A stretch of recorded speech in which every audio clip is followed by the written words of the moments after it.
আশা সংস্থার প্রতিষ্ঠাতা মোহাম্মদ সাইফুল হক চৌধুরীর চতুর্থ মৃত্যুবার্ষিকী উপলক্ষে মিলাদ মাহফিল অনুষ্ঠিত। আসসালামু আলাইকুম। নদী বাংলা গ্রুপ নিবেদিত বেঙ্গল টিভি প্রতিদিনের সংবাদে আমি আপনাদের সাথে আছি মৌসুমী আক্তার সুমি। এতক্ষণ শুনছিলেন সংবাদ শিরোনাম। এখন আমাদের বেঙ্গল টিভি বিশেষ প্রতিনিধি নাদিম মাহমুদ নয়নের পাঠানো তথ্যচিত্রে থাকছে বিস্তারিত। 12 ফেব্রুয়ারি বুধবার নরসিংদী সদরের ষাটিরপাড়া এলাকায় আশা সংস্থার প্রতিষ্ঠাতা মোহাম্মদ সাইফুল হক চৌধুরীর চতুর্থ মৃত্যুবার্ষিকী উপলক্ষে বিনামূল্যে ফিজিওথেরাপি ক্যাম্প মিলাদ মাহফিল অনুষ্ঠিত হয়েছে।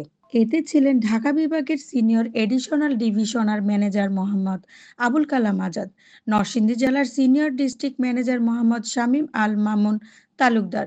আর উপস্থিত ছিলেন জেলার সকল RM, DM, ABM বৃন্দ। উক্ত ফিজিওথেরাপি ক্যাম্প ও মিলাদ মাহফিলের আশা সংস্থার প্রতিষ্ঠাতা মোহাম্মদ সাইফুল হক চৌধুরীর আত্মার মাগফিরাত কামনা করে বিশেষ মোনাজাত করা হয়। এতক্ষণ আমাদের সাথে থাকার জন্য আপনাদের ধন্যবাদ। এরকম নতুন নতুন খবর পেতে আমাদের বেঙ্গল টিভি ওয়েবসাইটটি ভিজিট করুন ও ফেসবুক পেজটি ফলো করুন, ইউটিউব চ্যানেলটি সাবস্ক্রাইব করুন ও বেঙ্গল টিভির অ্যাপসটি ডাউনলোড করুন।